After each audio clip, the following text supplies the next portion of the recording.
शुभ प्रभात मेरे प्यारे बच्चों, कैसे हैं आप सभी। आशा करती हूँ आप सभी बहुत अच्छे होंगे। तो बच्चों, आज आपका एक हम नया पाठ शुरू करने जा रहे हैं कक्षा 8 का। ठीक है, तो बच्चों शुरू करते हैं पाठ को। हिंदी व्याकरण, भाषा और व्याकरण। सबसे पहले हमारा जो पाठ का नाम है वो है भाषा और व्याकरण। ठीक है, चलिए पाठ को शुरू करते हैं। सबसे पहले हम भाषा के बारे में बात करेंगे, जिसे हम इंग्लिश में लैंग्वेज कहते हैं। ठीक है, भाषा, भाषा शब्द संस्कृत के भाष, हलंत लगा हुआ है बच्चों। ठीक है, भास धातु से बना है, जिसका अर्थ है बोलना। हम मुंह से जो सार्थक ध्वनियां निकालकर अपने भावों और विचारों को प्रकट करते हैं उसे भाषा कहते हैं। यह भाषा का मौखिक रूप कहलाता है। भाषा के इस रूप का प्रयोग सभी लोग करते हैं और इसके माध्यम से अपने मन के भावों को व्यक्त करते हैं। यह भाषा की अभिव्यक्ति का प्रारंभिक रूप है। जो ये हमारी भाषा का अभिव्यक्ति का प्रारंभ यानी बिल्कुल शुरुआती रूप है।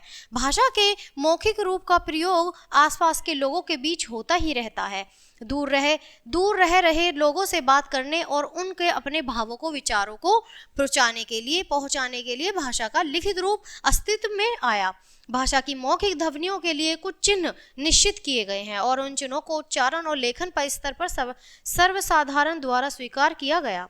फिर उन ध्वनि चिन्हों के माध्यम से सार्थक शब्दों और वाक्यों की संरचना की गई और लिखित रूप से भावों तथा विचारों को अभिव्यक्त किया जाने लगा। इस प्रकार भाषा का लिखित रूप अस्तित्व में आया। अतः हम कह सकते हैं कि भाषा के दो रूप हैं। कौन कौन से हैं बच्चों? कथित व मौखिक रूप, यानी मौखिक भाषा और लिखित भाषा। जब हम भाषा का प्रयोग बोलकर करते हैं, जैसे भाषण, बातचीत, नाटक, रेडियो प्रसारण, दूरदर्शन की बातचीत आदि, तो इसे कथित व मौखिक भाषा कहते हैं। इसका ग्रहण हम कानों द्वारा सुनकर करते हैं। इसका जो ग्रहण करते हैं हम कानों द्वारा सुनकर करते हैं इस भाषा का। भाषा के इस रूप का प्रयोग प्राचीन काल से किया जा रहा है। मौखिक भाषा का, जब हम भाषा का प्रयोग लिखकर करते हैं, जैसे विभिन्न प्रकार के साहित्य, पत्र, तार, टेलीग्राम, दूरदर्शन पर दिखाई गई लिखित सूचना, समाचार पत्र आदि, तब इसे लिखित भाषा कहते हैं।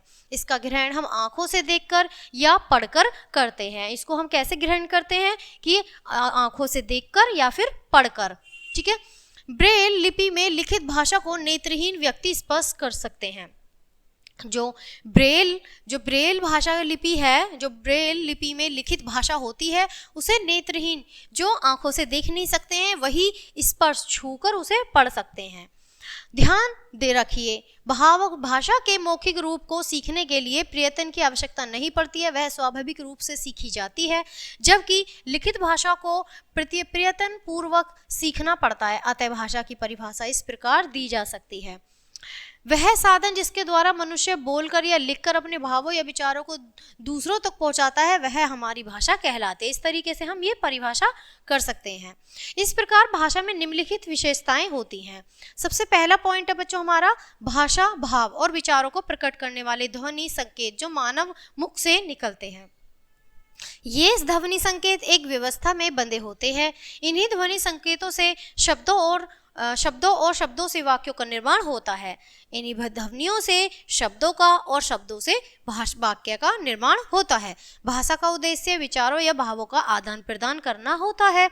अब यहाँ देखिए स्मरणीय बिंदु, यहाँ कुछ पॉइंट दिया गया है इंपॉर्टेंट। हिंदी, रूसी, जर्मन, अरबी, पुर्तगाली, जापानी, स्पेनिश, अंग्रेजी आदि विश्व की कुछ प्रसिद्ध भाषाएं हैं या कुछ भाषाएं हैं। ठीक है, अब आगे बढ़ते हैं। भाषा की लिखित रूप की विशेषताएं। ठीक है, भाषा में कुछ लिखित रूप में जो विशेषताएं हैं, भाषा का लिखित रूप इत्यादि महत्वपूर्ण है, क्योंकि इसे हम अपने भावों या विचारों को हजारों लाखों लोगों तक पहुंचा सकते हैं। साथ ही इसके द्वारा हम अपने भावों विचारों को लंबे समय तक सुरक्षित रख सकते हैं तथा अपने पूर्वजों के विचारों भावों से भी हम भाषा के लिखित रूप से ही परिचित होते हैं।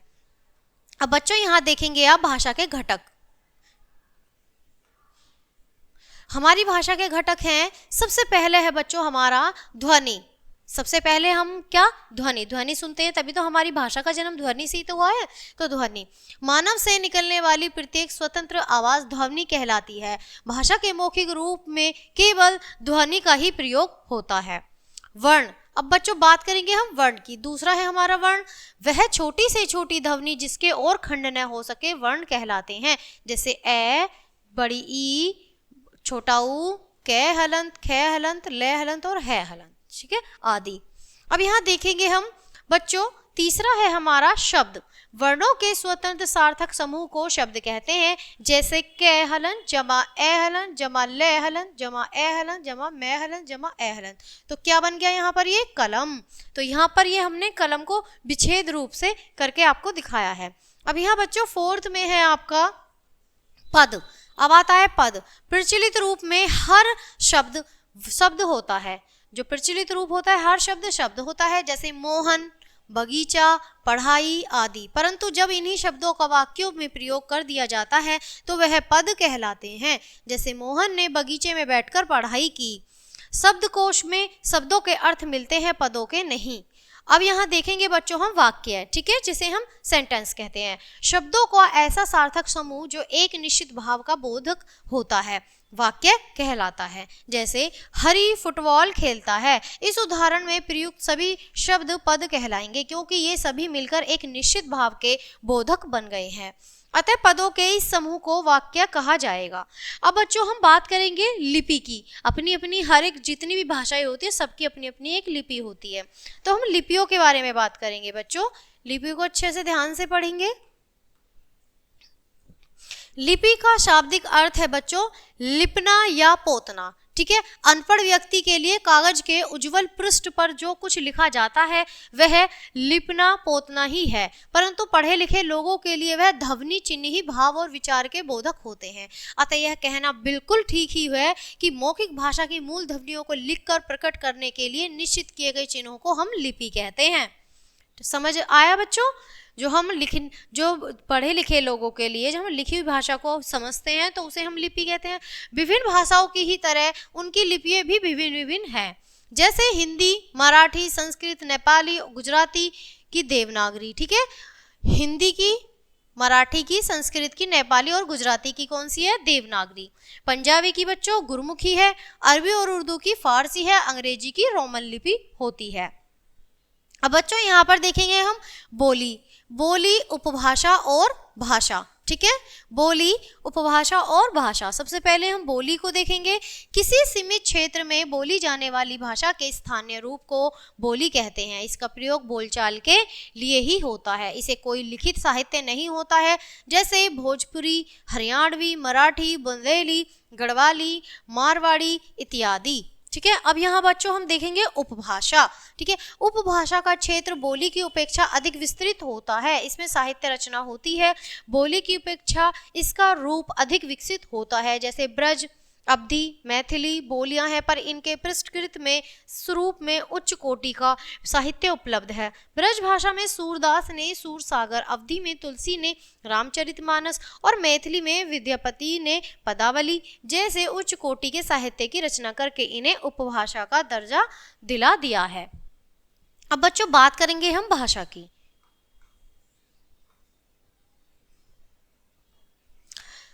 भाषा बोली और उपभाषा की अपेक्षा अधिक परिष्कृत, परिमार्जित, शुद्ध और व्याकरण के नियमों पर खरी उतरने वाली होती है। इसका विशाल शब्द भंडार, व्याकरण और लिखित मौखिक हर तरह का साहित्य होता है। यह विचारों के आदान प्रदान में पूर्णतः सक्षम एवं समर्थ होती है। बच्चों सामान्य जन से लेकर विशिष्ट जन तक सभी लोग बेरोक टोक इसका प्रयोग करते हैं। आप देखेंगे कि हिंदी की उपभाषाएं और बोलियां, यहाँ पर हिंदी की उपभाषाएं और बोलियां दी गई हैं। बच्चों बोलचाल की सुविधा और क्षेत्रीयता को ध्यान में रखकर हिंदी को 5 उपभाषाओं में बांटा गया है। अब 5 उपभाषा कौन सी हैं बच्चों? पश्चिमी हिंदी सबसे पहली है हमारी पश्चिमी हिंदी, खड़ी बोली, हरियाणवी, बांगरू, ब्रजभाषा, बुंदेली और कन्नौजी, ये हमारी पश्चिमी हिंदी है। अब हमारी पूर्वी हिंदी है बच्चों अवधी, मंगेली, छत्तीसगढ़ी। तीसरी है बच्चों हमारी बिहारी हिंदी, भोजपुरी, मगही, मैथिली, ठीक है। और फोर्थ है हमारी पहाड़ी हिंदी कौन सी है बच्चों? हमारी पहाड़ी हिंदी है गढ़वाली, कुमाऊनी, मंडियाली, हिमाचली, ठीक है। अब यहाँ पर देखेंगे 5 में हमारी राजस्थानी हिंदी, राजस्थानी हिंदी कौन सी होती है? मेवाती, मारवाड़ी, हाड़ौती, मेवाड़ी। ठीक है, ये हमारी क्या है, कुछ पांच उसमें उपभाषाओं में, मतलब 5 चीजों में हमारी जो हिंदी है वो बटी हुई है। चलिए अब यहाँ देखेंगे राजभाषा, संपर्क भाषा, राष्ट्रभाषा और मानक भाषा। हमारी यहाँ पर क्या क्या दी गई है? राजभाषा सबसे पहले, ठीक है, फिर संपर्क भाषा, राष्ट्रभाषा और मानक भाषा। ठीक है, 14 सितंबर सन 1949 ईस्वी को भारतीय संविधान सभा ने हिंदी को भारत संघ की राजभाषा के रूप में स्वीकार किया। राजभाषा के रूप में हमारी हिंदी को स्वीकार किया। समूचे देश के समस्त शासन कार्यों के संचालन के लिए निश्चित की गई भाषा को ही राजभाषा कहा जाता है। भारतीय संविधान के अनुच्छेद 343 के अनुसार हिंदी भारत संघ की भाषा राजभाषा है। उत्तर प्रदेश, उत्तराखंड, मध्य प्रदेश, बिहार, छत्तीसगढ़, झारखंड, राजस्थान, हरियाणा, दिल्ली, हिमाचल प्रदेश आदि राज्यों में हिंदी का ही प्रयोग किया जाता है बच्चों। यहाँ के निवासियों की मातृभाषा ही हिंदी है, अतः ये राज्य हिंदी भाषी क्षेत्र कहलाते हैं। ये जो राज्य हैं बच्चों, ये हिंदी भाषी क्षेत्र कहलाते हैं। इन राज्यों में हिंदी की अनेक उपभाषाएं और बोलियां भी प्रचलित हैं। पंजाब, महाराष्ट्र, गुजरात में हिंदी को द्वितीय भाषा का दर्जा प्राप्त है। शेष प्रांतों में हिंदी का प्रयोग संपर्क भाषा के रूप में किया जाता है बच्चों। संपर्क भाषा को इस प्रकार का परिभाषित किया जाता है जो भाषा, संस्कृति और भाषिक स्तर पर देश को जोड़ने का काम करती है, वह संपर्क भाषा कहलाती है बच्चों। तो आप समझ पाए संपर्क भाषा किस तरह से जोड़ने का कार्य करती है। आधुनिक युग में हिंदी संपर्क भाषा की भूमिका निभा रही है। हिंदी में सहजता, सर्वदेशिक प्रकृति और इसकी अखिल भारतीय भाषा बनने की क्षमता, एक सामर्थ्य के कारण ही उसे संपर्क भाषा के रूप में स्वीकार किया गया है। किसी राष्ट्र की वह मुख्य प्रचलित भाषा जिसका प्रयोग उस राष्ट्र के अन्य भाषा भाषी नागरिक भी सार्वजनिक कार्यों में करते हैं, राष्ट्रभाषा कहलाती है। देश के सभी राज्यों में हिंदी के अध्ययन की व्यवस्था है। यह साहित्य, ज्ञान, विज्ञान, वाणिज्य, शिक्षा का माध्यम तथा तकनीकी कार्यों की भाषा के रूप में व्यवस्थित होकर विकास की ओर अग्रसर है। अब यहाँ पर बच्चों हम मानक भाषा की बात करेंगे। ठीक है, मानक भाषा विशेष का प्रयोग विस्तृत भूभाग में होता है। बहुत बड़े क्षेत्र में प्रयुक्त होने के कारण भाषा की उपभाषाओं तथा बोलियों का प्रभाव भाषा पर पड़ता है, जिससे भाषा में एक रूपता बनाए रखना कठिन हो जाता है। लेकिन भाषा के एक रूपता की आवश्यकता होती है। इसी एक रूपता को बनाए रखने के लिए भाषा के मानक रूप की आवश्यकता पड़ती है। ऐसे में शिष्ट लोगों द्वारा प्रयुक्त तथा विद्वानों द्वारा स्वीकृत भाषा की मानक भाषा कहलाती है। अब यहाँ पर बच्चों हम व्याकरण देखेंगे। ठीक है, किसी भाषा को ठीक ठीक बोलने और लिखने का ज्ञान कराने वाले विशिष्ट ज्ञान को व्याकरण कहते हैं। संसार की प्रत्येक भाषा का अपना व्याकरण होता है बच्चों। किसी भाषा के व्याकरण का समूची ज्ञान होने पर ही कोई व्यक्ति भाषा की उचित प्रकार से व्यवहार में लाना सीख सकता है। यहाँ यह बात भी ध्यान रखने योग्य है कि भाषा का निर्माण पहले होता है और उसका व्याकरण बाद में बनता है। व्याकरण भाषा के पीछे चलता है। भाषा जो है हमारी पहले चलती है और व्याकरण हमारा बाद में चलता है। भाषा व्याकरण की अनुगामिनी नहीं है। व्याकरण भाषा को निश्चित सीमा में बांधने का प्रयत्न करता है, पर भाषा की अजस्त्र धारा व्याकरण के कुल कागारों को तोड़ती हुई निरंतर स्वच्छंद रूप में परिवहमान रहती है। इसलिए व्याकरण के कठोर नियमों के बावजूद विश्व की प्रत्येक भाषा के रूप में कुछ न कुछ परिवर्तन आता ही रहता है। यह परिवर्तन 50-100 वर्ष के अंतराल में स्पष्ट दृष्टिगोचर होने लगता है। भाषा की इस परिवर्तनशीलता के होते हुए भी विश्व की प्रत्येक भाषा को व्याकरण की आवश्यकता होती है बच्चों। अब यहाँ व्याकरण के हम बच्चों अंग देखेंगे। ठीक है, व्याकरण के निम्नलिखित 3 अंग होते हैं: वर्ण विचार, शब्द विचार और वाक्य विचार। ठीक है, सबसे पहले हम वर्ण विचार पढ़ेंगे। प्रत्येक शब्द कई वर्णों से मिलकर बनता है। वर्णों विचार के अंतर्गत वर्णों के आकार, उच्चारण और उनके मेल से संबंध शब्द निर्माण का अध्ययन किया जाता है। अब यहाँ पर बच्चों हम शब्द विचार देखेंगे। ठीक है, प्रत्येक भाषा का शब्द भंडार कई तत्वों से बनता है। भाषा अपने ढंग से शब्दों के निर्माण करती रहती है अथवा विभिन्न स्रोतों से शब्दों को अपनी आवश्यकता अनुसार ग्रहण करती है। शब्द विचार के अंतर्गत शब्दों की व्युत्पत्ति, विकास, निर्माण, आगमन, अर्थ आदि का अध्ययन किया जाता है। अब बच्चों हम वाक्य विचार को पढ़ेंगे। हिंदी में प्रत्येक वाक्य की निश्चित बनावट होती है। प्रत्येक वाक्य में पहले कर्ता, फिर कर्म, अंत में क्रिया आती है। वाक्य विचार के अंतर्गत वाक्यों के भेद, वाक्यों का गठन, पदों के पारस्परिक संबंध व अध्ययन किया जाता है। तो बच्चों अब हम थोड़ा सा मुख्य बिंदु पढ़ लेते हैं। अब तक हमने अपने पाठ में क्या पढ़ा, एक बार नजर डालते हैं। भाषा हमारे मन के भाव व विचारों को अभिव्यक्त करने का एक सशक्त माध्यम है। भाषा के दो रूप होते हैं, मौखिक और लिखित भाषा। व्याकरण भाषा को शुद्ध रूप से बोलना व लिखना सिखाता है। तो बच्चों ये पाठ हमारा भाषा का खत्म हो चुका है। तो मैं आशा करती हूँ पाठ बहुत अच्छे से समझ आया होगा। तो मिलते हैं आपसे एक अच्छे से पाठ के साथ, तब तक के लिए बाय, थैंक्स फॉर वॉचिंग।